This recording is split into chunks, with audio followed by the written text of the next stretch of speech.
afternoon, South Africa. Welcome to Afternoon Express. I hope you had a fantastic weekend. Thank you for joining us. I'm Bonnie Woolley. And I'm Jeannie D. Happy Monday, everybody. Welcome to a brand new week.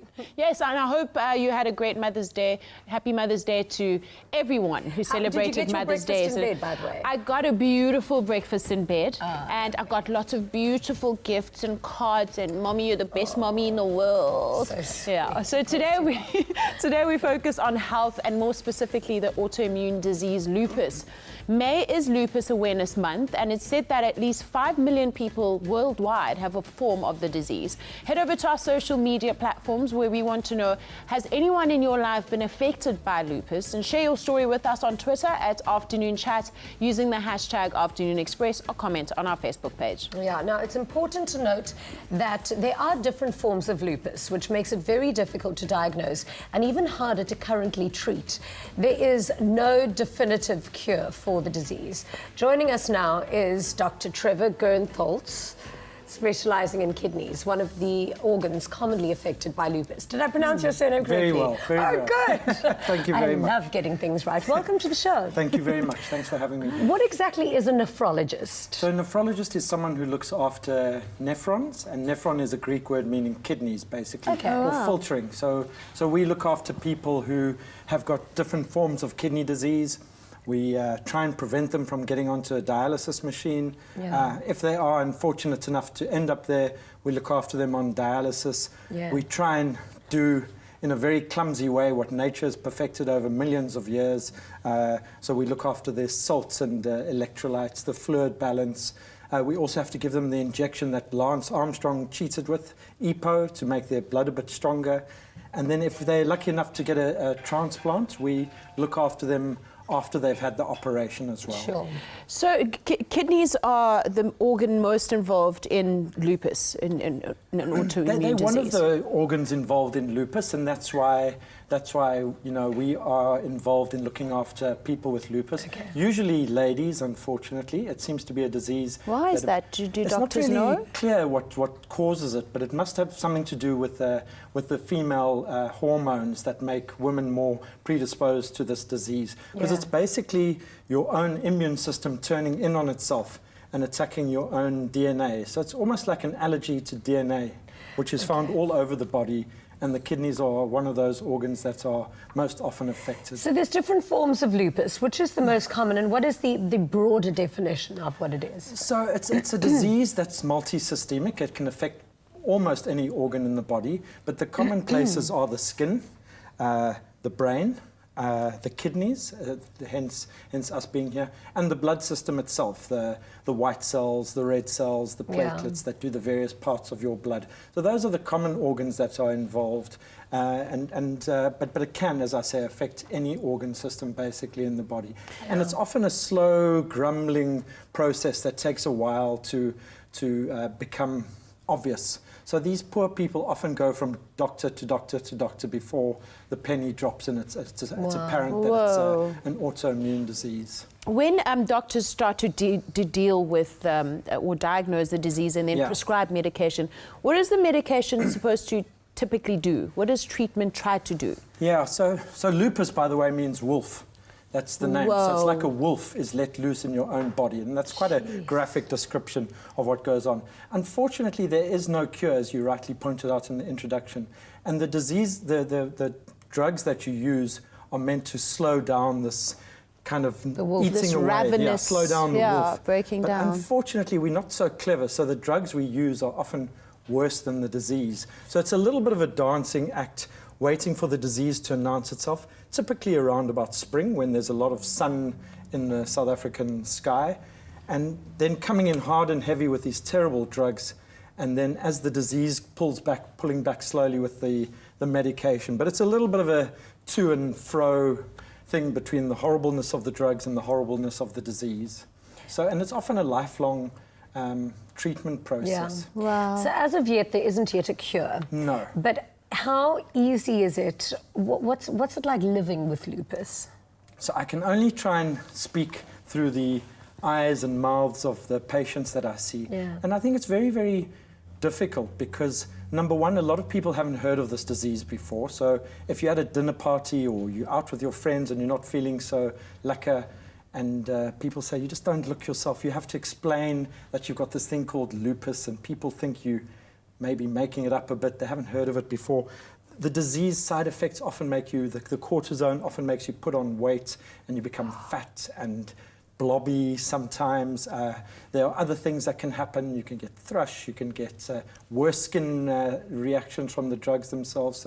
So it's difficult. It tends to get worse, as I say, in spring. And, just when you want to try and look your best, going from spring through to summer, you're often on these horrible drugs.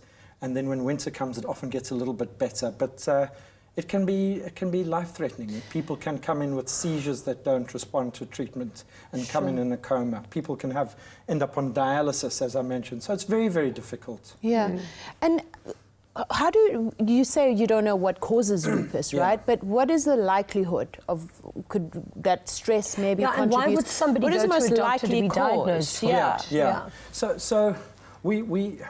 So stress is such a difficult thing to define because we all have stress in our lives, and women have probably twice as much stress in their lives, and yet not all of them get lupus. But we think what happens is that the harsh sun damages the skin. It releases damaged cells, which releases damaged DNA. Your body, for some reason we don't understand, mounts an allergic or an immune response to that, and that sets into motion all of these effects of lupus. Stress, it's quite difficult, as I say, to work out because, there can be certain life stresses that don't cause it.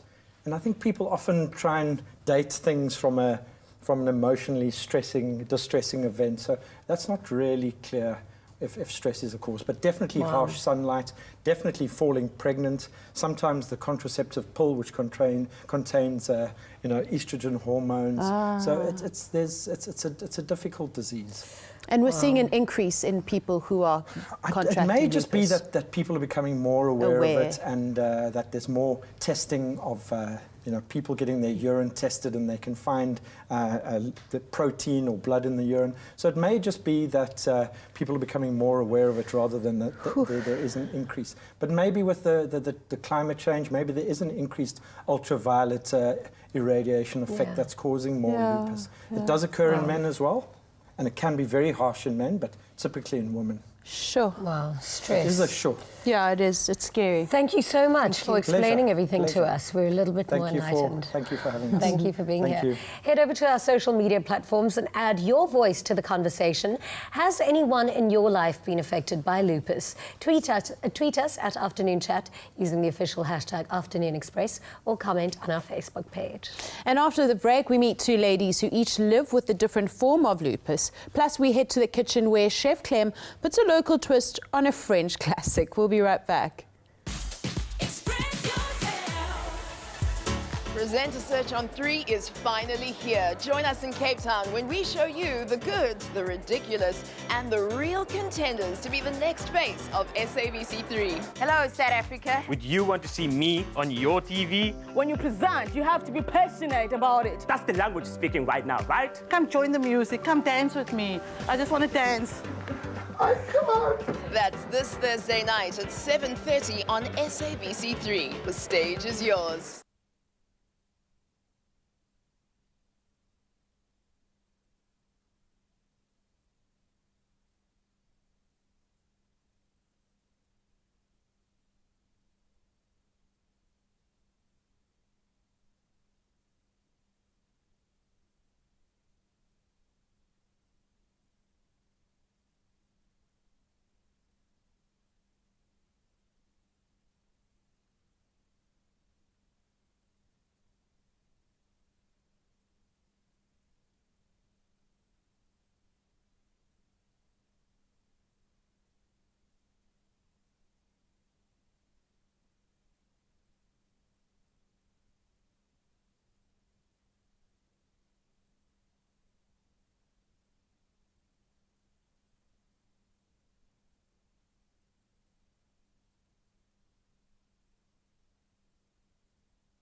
Welcome back to Afternoon Express. We're coming to you live on SABC3.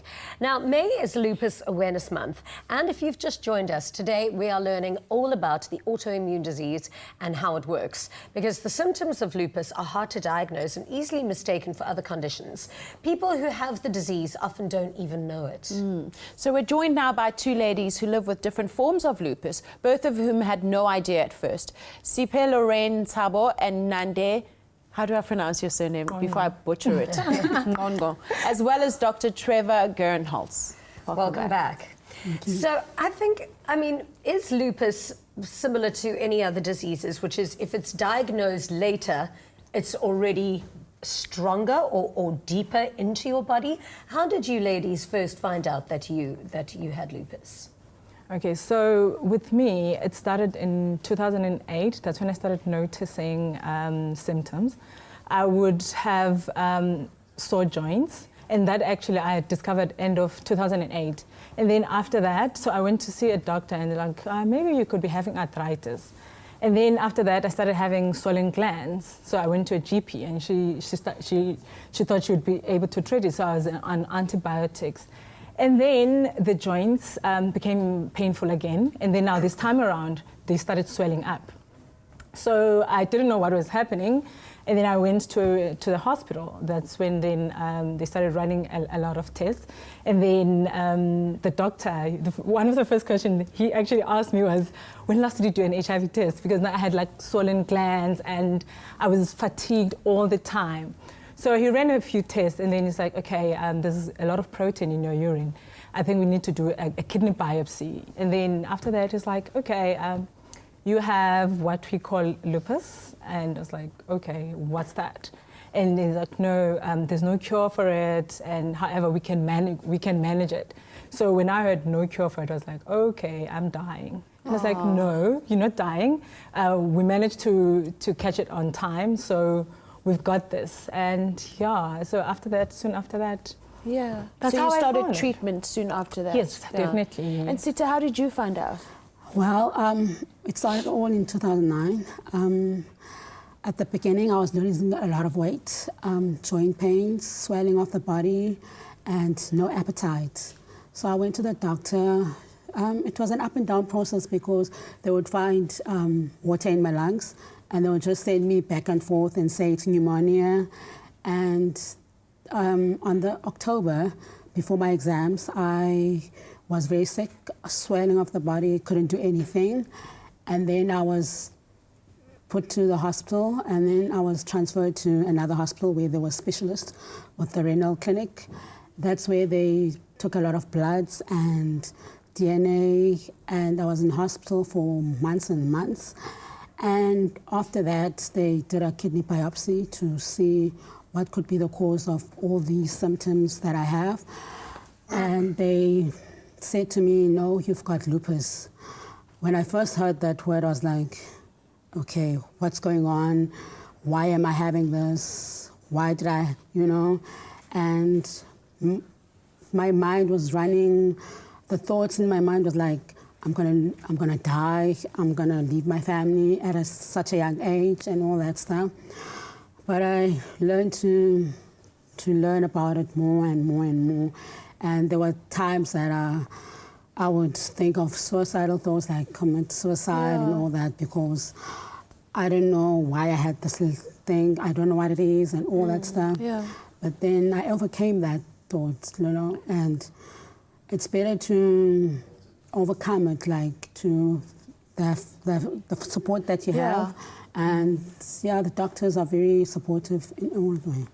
I mean, doctor, in the manageability of lupus, are there downward spirals, and then, or is it possible to just kind of keep it managed at the same level? So I would say that Nande and me celebrate our 10th year anniversary this year. So we have had, and I mean, if you can look as gorgeous as these two ladies with a chronic disease, you're doing very, very nicely. There are ups and downs. I think the ladies will agree. And I think some people, unfortunately, get it very, very quickly and badly, and some people get it slowly and gradually. And if you get it too late, then, there is this point where kidneys can be damaged irreversibly, where you can have brain problems and seizures and epilepsy for the rest of your life. So it is an up and down disease, but it does seem to get worse in summer and a little bit better in winter. But I don't know you, but I know that Nande's been on medication for the past 10 years. Yeah. And in various strengths. What triggers your downward moments besides spring and the sun? I guess also I need to rest a lot, get a lot of rest. Because if I don't, then I would feel a bit of a flare, even though it's not a full-on flare. But if I work a lot, then that's when that's one of the symptoms. And what does it feel like? It feels like your joints are stiff. And when you move them around, because there was a time actually just before I got diagnosed, it was even on the jaws, the joints here, and also on the wrist and the ankles, everywhere. So that's how it looks. Wow. Now, obviously everything is linked, like what you were saying, so it's linked to stress and it's linked to lifestyle. Yeah. But I mean, are there any, like, what kind of studies are they doing at the moment for any cures, and how close are they to finding it? It seems to me that they're very far off from finding the final cure for it. You know, if they could stop the initial production of those anti-DNA antibodies that you were mentioning, and find the, you know, some people have thought it's a virus, some people have thought it's sunlight that damages the cells and causes the antibody production. If they can find that initiating starting point that sets the antibody production off, then I think there will be a cure that will be found quite possibly in this, you know, in our generation. Yeah. But we still seem to be quite far off, and we're using different drugs that they use often with anti-rejection for organ transplants to switch off the immune system, but then you let other, you know, you're more predisposed to flu and other infections. So they're still a way of finding the cure. Wow, ladies, thank you so much for sharing your story with us, and keep up the good fight, and well done so far. Thank you. Yeah, thank you so much for coming as well. Thank you very much for having us. Olive Pride brings a touch of pride and the natural beauty of olive oil to your table. Made with love by Clover. Now, you might have heard about confit duck, but today we're taking a local spin on a South African classic. It's not a French classic, right? The only thing that's French about this is that it's feet. But this is 100% South African, 100%. Absolutely. Okay, so let's get straight into it. But I know it's eaten in China as a delicacy. Well, right now, it's got this amazing global presence. It's big in America. Chefs are now, because of the mixed culture influence in America, we've got people from the Philippines, from Mexico, and they all eat chicken feet. So they're bringing that to America. It's in the UK, it's in all of Asia, but you know what? I think we do it best.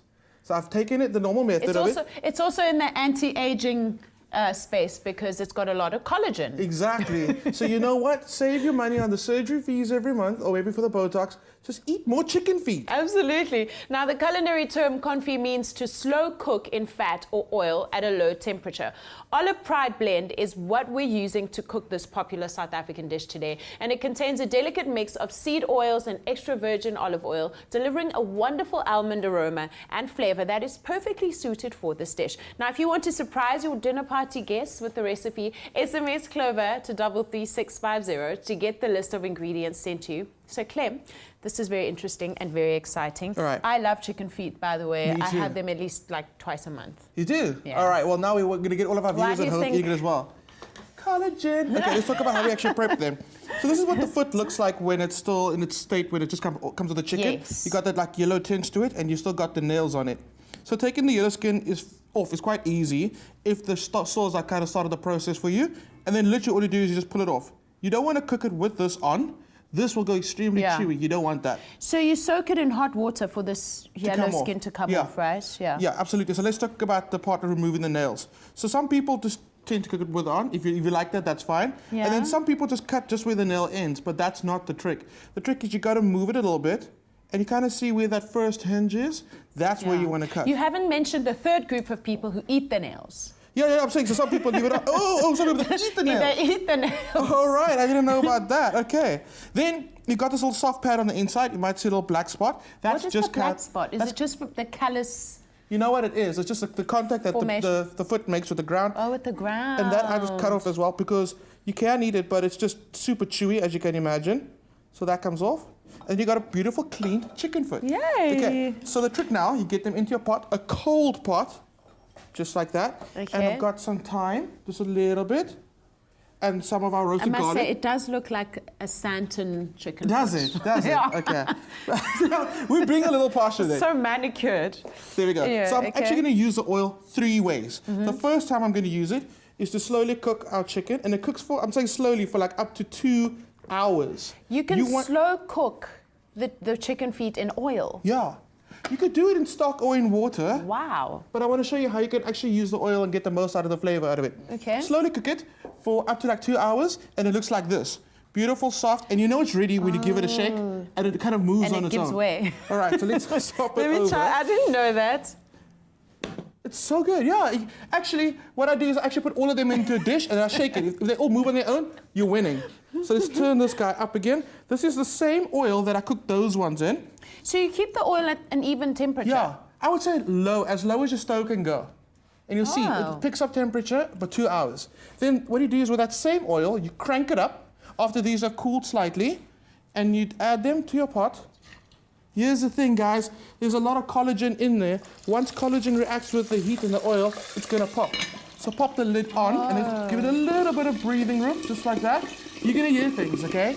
You're going to be a bit scared. But don't get scared. Don't get scared. Don't give up. That's what you want to happen. So You're almost there. We're going to let that go. Because here's ones that come out the fire after about 3 minutes. But we're not done. We're not done. I was about to attack it. Right, so what we're going to do is we're going to actually... It's schwitzing. It is. And now I'm going to do something so scary. I'm going to take out some of this oil. So I'm using the oil for the 3rd time. There's this trend in America as well that they actually season the hot chicken in a little bit of the oil. We're doing that today. It's amazing. It's delicious. Okay. We've got some barbecue spice going in there. Some peri-peri.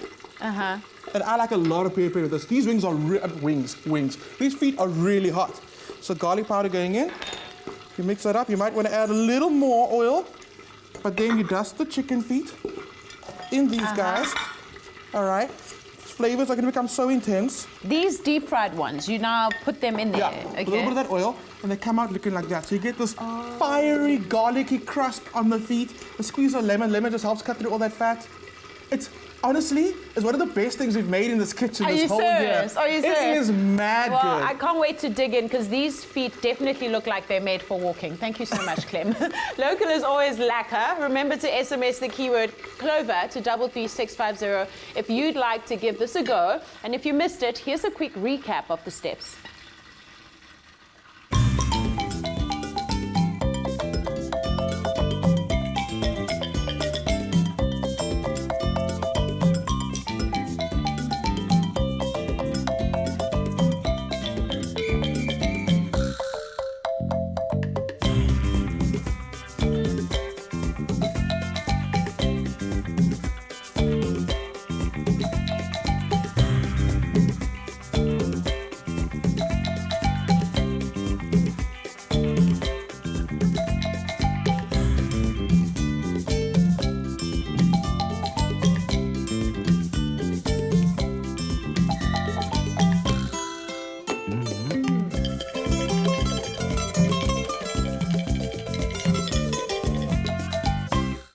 Made with love by Clover. Now, when it comes to a healthy diet, everyone's body works differently, and there are many factors to consider when putting together a nutritious eating plan. But have you ever heard of eating according to your star sign? Well, after the break, we meet astrologer and author Penny Thornton, who believes it might be the key to a healthier lifestyle. Can't wait. Olive Pride brings a touch of pride and the natural beauty of olive oil to your table. Made with love by Clover.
So we've heard about eating according to our blood types and eating for certain health requirements.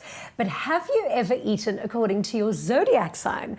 Penny Thornton joins us in the kitchen as we find out more about this new diet while preparing a mouth-watering chorizo and white bean soup. Welcome to the show. It's wonderful to be here.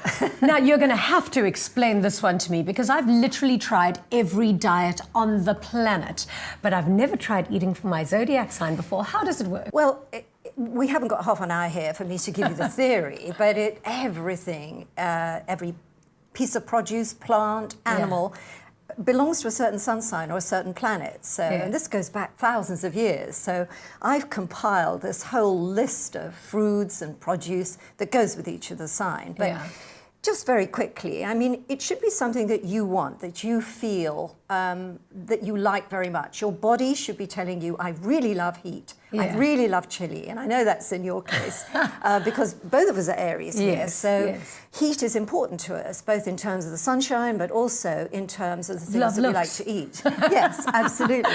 Absolutely. I'm so pleased to have you here. How do we get started with this amazing dish? Well, preferably put a pan on the stove. That's always a good start. And I've already put the chorizo in there. The chorizo is just chopped, and you're going to put that in the oil so that the oils from the chorizo are released. So you've got a nice, rich, red, paprika-flavoured base. And the smell from the chorizo is amazing. Okay, so I'm just going to add here some of the vegetables.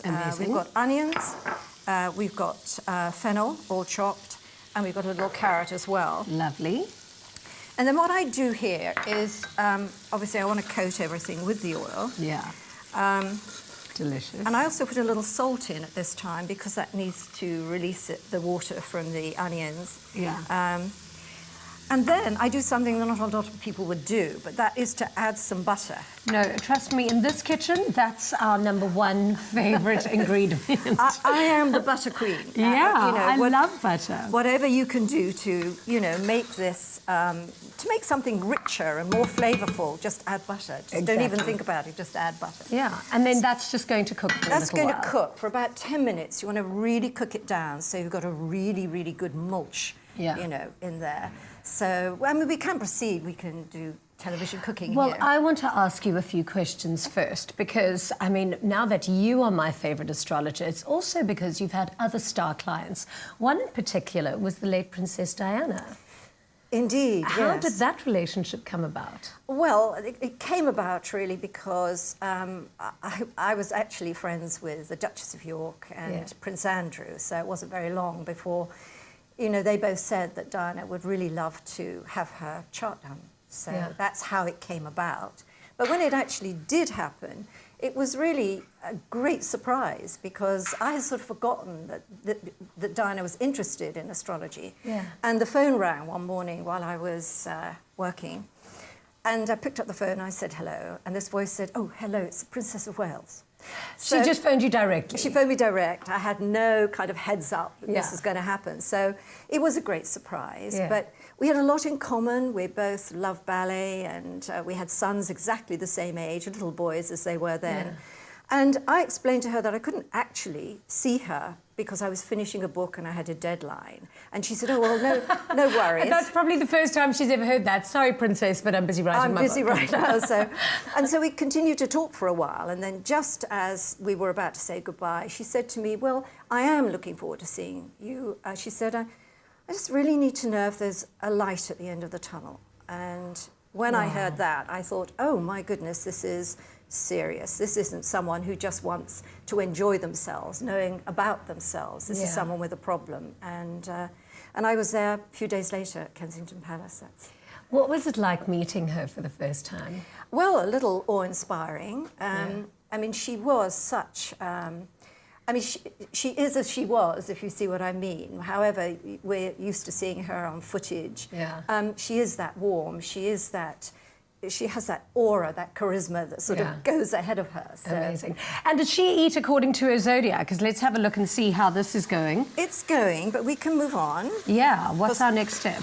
The next step is to add a little sherry vinegar, very important. Okay. And I would recommend sherry vinegar, not any other, because remember, this is a vaguely Spanish dish because we're using chorizo. And that needs to really absorb. You need to let that get in there, and then when The smells coming from here are it gets incredible. better. This is It gets such better. a fragrant dish. Then I'm going to add some of the tomato paste. Yeah, do you want me to mix it for you? Yeah, that would be great. I'm a really good sous chef. Now that really needs to work its way into the mulch, because people think, you know, you can add tomato paste and then just add everything else, but it needs to cook in. You need to really, really get the flavour in there. Yeah, otherwise every mouthful tastes different, or what? Yeah, well, it just is more intense. And I think one of the greatest things that I think, especially with soups and casseroles, things like that, that we like to eat at this time, the layers that you put in, and the longer you leave each layer to build, eventually the greater taste you're going to have. So these things shouldn't be rushed. Don't you find that nowadays people just rush everything in the kitchen, where actually when you take time doing something and actually just calm yourself a little bit, that you appreciate it more?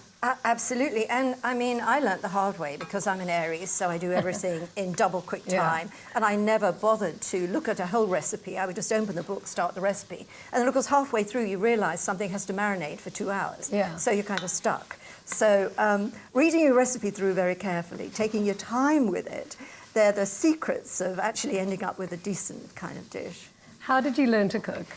Well, my mother was a great, great cook. And I think you learn from your kind of mother's knee. But what also happened to me many years ago, funnily enough, when I published the book, or the book about Diana was published, the Food Network in America approached me and said, would I do some special astrology food spots? And that's how it began. So I was working with the kitchen to create recipes according to the planetary angles of the day. So I always thought this is a great idea for a book, and at some point I'm going to do this. So.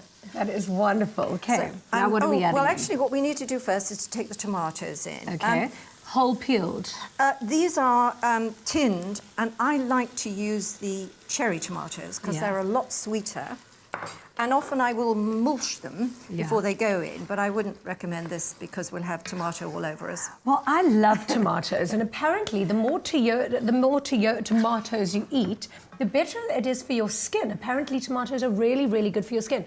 In fact, I heard, and I mean, don't quote me on this, you maybe want to Google it before you take my word for it. I think I know what you're going to but say. if you have a diet high in tomatoes, you won't get sunburned.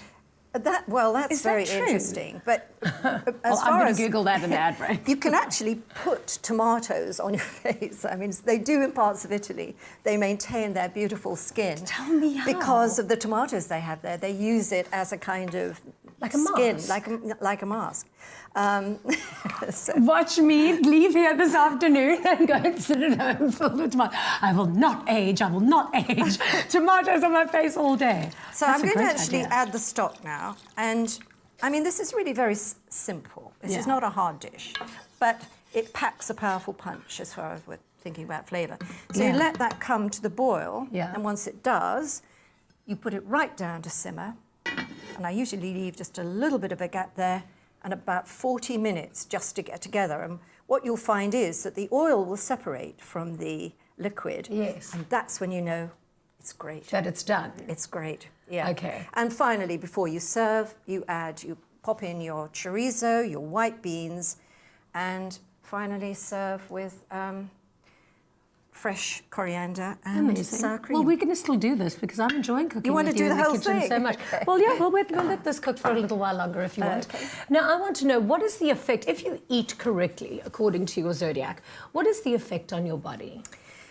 Well, now this is a very interesting question because I only, as I was kind of 2 or 3 signs into the book, I decided that I wanted to look at food issues. And my thought was I wanted to talk about babies and toddlers, you know, encouraging them to eat well. So that's how it started out. But then as I began my research, I started to find out that certain cell salts are contained in, well, tomatoes, whatever.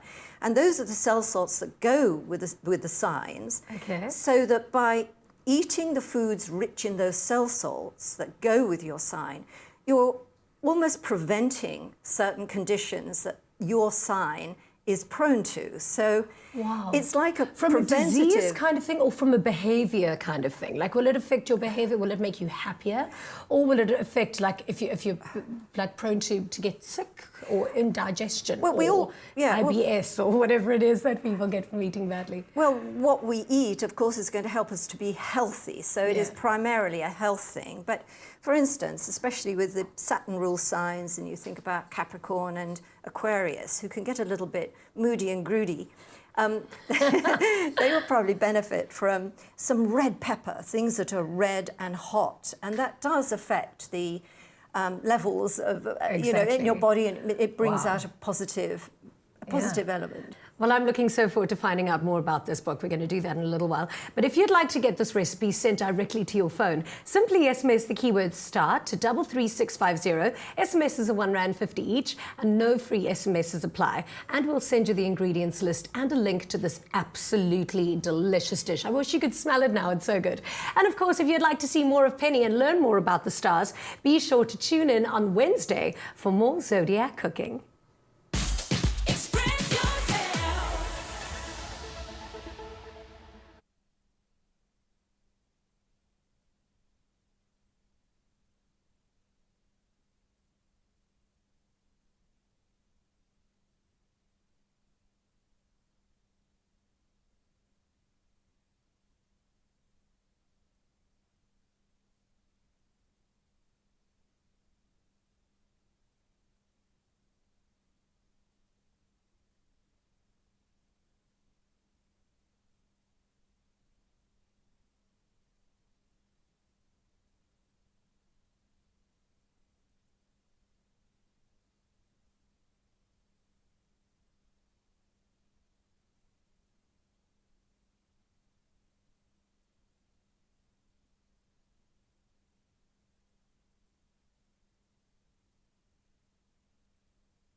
Welcome back to Afternoon Express, coming to you live on SABC3. Now, kicking off today in Gauteng is the 2018 Youth Summit for Breaking Down the Borders Africa. It brings together young leaders from across the continent to connect and collaborate towards the prosperity of all Africans. We're joined now by tech entrepreneur and one of the key speakers of the summit, Lethabo Motsoaledi. Welcome to the Welcome live. to the show. Hi, thank you for having me. How did the summit come about? So the summit started in 2016.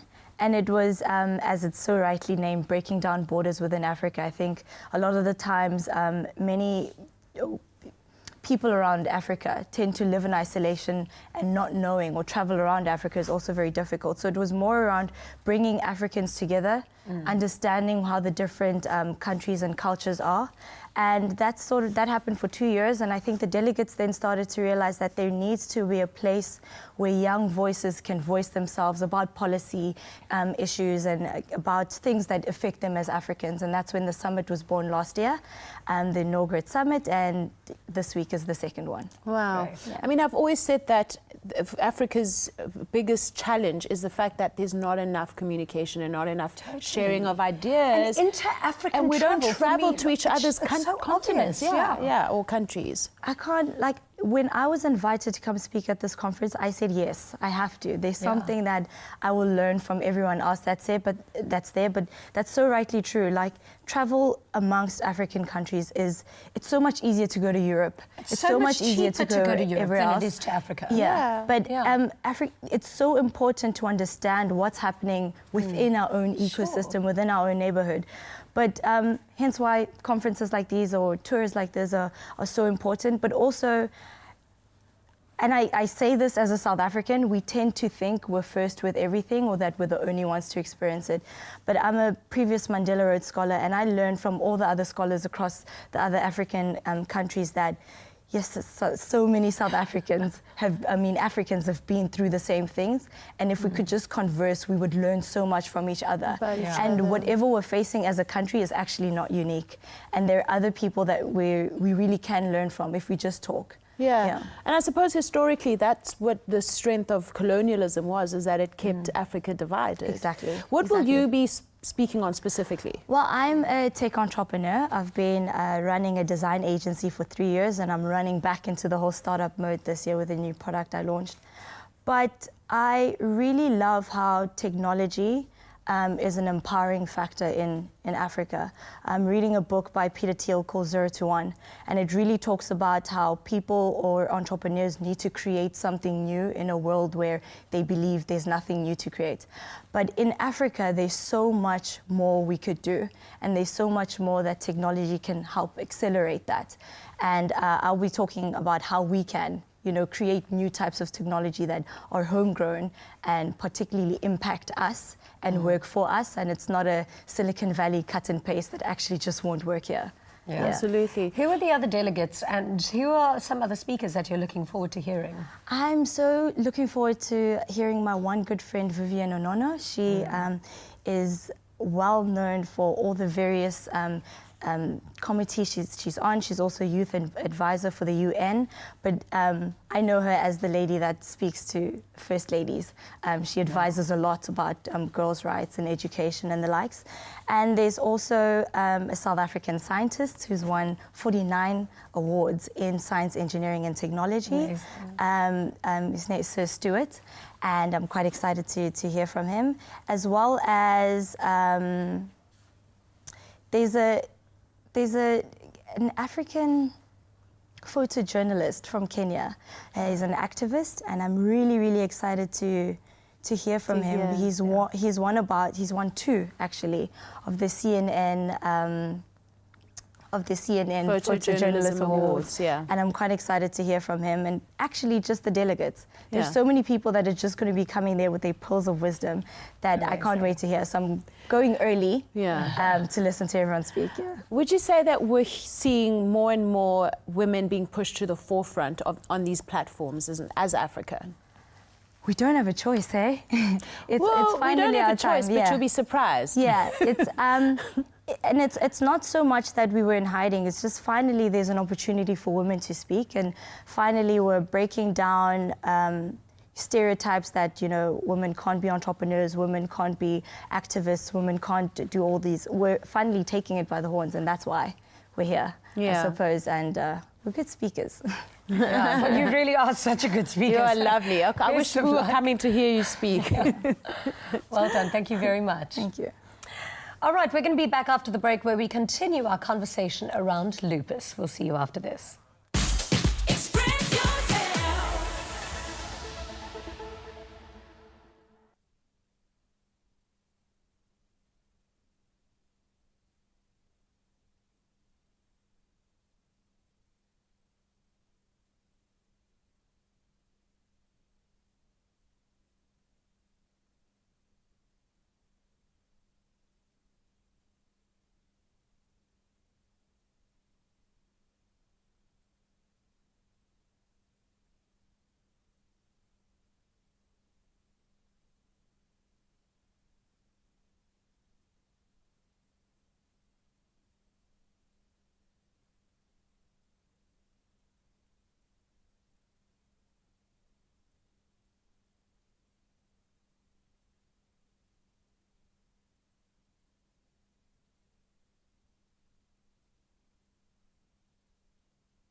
Welcome back to Afternoon Express. Earlier on in the show, we were speaking about lupus, and we've gotten a lot of interaction from the audience, and thank you so much for your questions and your comments. And because of that, we thought we'd extend the conversation. Exactly. Welcome back, ladies and doctor. Thank you, thank you. So, are there ways besides just medical treatment or medication that you can reduce the onslaught of lupus through maybe diet, eating well, all of that stuff? Or diet and eating well, the same thing. Yeah, or lifestyle change. Lifestyle change. So not that I know of. I think certainly you should have a good diet. Certainly you should have a good lifestyle. But I'm not aware of eating A versus B that will make lupus better or worse. I'm not aware of macronutrients or micronutrients that, if taken in certain amounts, make it better or worse. I'm just not aware of that research. So the medication we use is it is fairly hard medication that affects your immune system, but that seems to be where the business is, in my opinion. Yeah, we've got a call on standby from Dave, but just before we go to the call, you ladies, what do you think of that? I mean, do you find that the healthier your lifestyle is, the more you can kind of just keep it at bay? Obviously, it always helps. Yeah. The more active you are, the better for you. And I always try to avoid stressful situations. I try to run away. Yeah. And I try to go to the gym as often as possible. Absolutely. So at the end of the day, really, we always have to look out for our well-being. Yes. So it always helps. But however, if you go to the gym, if you've got painful joints, there are certain exercises that you can't do. That can overstimulate the joints. Okay. We're going to take a quick call. We're talking now to Gay from PE. Hi, good afternoon. Hello, how are you? How are you? Welcome to Afternoon Express. Gail? Oh, Okay, no, we lost Gail. unfortunately, we've lost Gail. Unfortunately. You mentioned that there were different strains and different types of lupus. Yes. How many are there and how do they differ? Well, it's not that there's hard and fast categories, Yeah. but some tend to go for the joints only and leave the rest of the body alone. Some tend to go for the skin only and leave the rest of the body alone. Okay. So joint involvement, skin involvement can be horrible and painful and difficult to live with, but the two most important organs, I would argue, would be the skin and the brain, because if those are badly damaged, they can be life-threatening. Yeah. The other issues, the skin, the hair loss, the joint pain, are as horrible as they are, they're not life-threatening. Okay. Whoa. We've also got a comment on social media that you we want got to read. a comment from Yolanda Qongqo. Thank you, Yolanda, for getting in touch. She says, I've recently been diagnosed with lupus and I was in the dark for 3 years. My condition affects my skin mostly because Mpumalanga is so hot. It becomes extremely hard to go out. I'm currently not getting any medical treatment because at our hospitals they can't provide the proper treatment. Why is that? So that, it is quite difficult in a country as big as South Africa to access specialized lupus clinics. And I would say that what is fantastic is that people like Nande have set up a lupus support group since November of last year, and you're getting more and more members. And I think this is one of those diseases, the more that the general public is empowered, the better things will be. I would say to that lady, Yolanda, in Yolanda in Mpumalanga, that there is a government system in place there, and if she's not happy with what the treatment she's getting there, she can be referred to a place like Pretoria or to Johannesburg. I have left my contact details there, and I'm happy for her to contact me on Facebook that I can help her through the maze of the public health services. But unfortunately, Mpumalanga would probably have to refer difficult cases on through to the main centres. Yeah. And how common is lupus in South Africa? They say it's, I just rechecked the figures before we came on, but it's about 100 women are affected out of every 100,000. So it's quite common. Yeah. And Nande, you were saying you're getting more and more. So since we started the Lupus Drive in November last year, it was founded by Qongqo. We've had plus minus 120 people coming forward in our support group. Saying that I have lupus, but the nice thing is that we support each other, and it's different people affecting different organs, and we'd share things like what medication are you on, but we can't use the same medication always. Sure. Well, obviously, yeah. All of the details of your support group we'll obviously put on our website, afternoonexpress.co.za. Thank you so much for being on the show and for all the work that you do. I think people should go and, if they feel that they have any of the symptoms, they should go and get diagnosed as soon as possible. Checked it out, yeah. Thank you so much for being here on the show. Thank you. Now, join us again tomorrow for Afternoon Express Cook Along with our special guest, Qongqo Piri. I'm obsessed with her. Yeah, you guys should listen to her music. She's amazing. She's incredible. Thank you so much for joining us today. Happy Monday. We'll see you tomorrow, same time, same place. Ciao. God bless. Thank you. Bye. Thank you very much. Really, thank you for being on the show.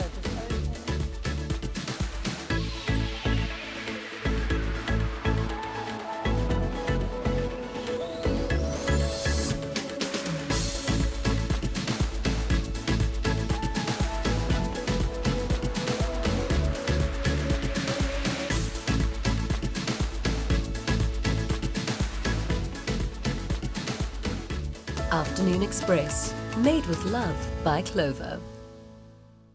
Nada, feel good production.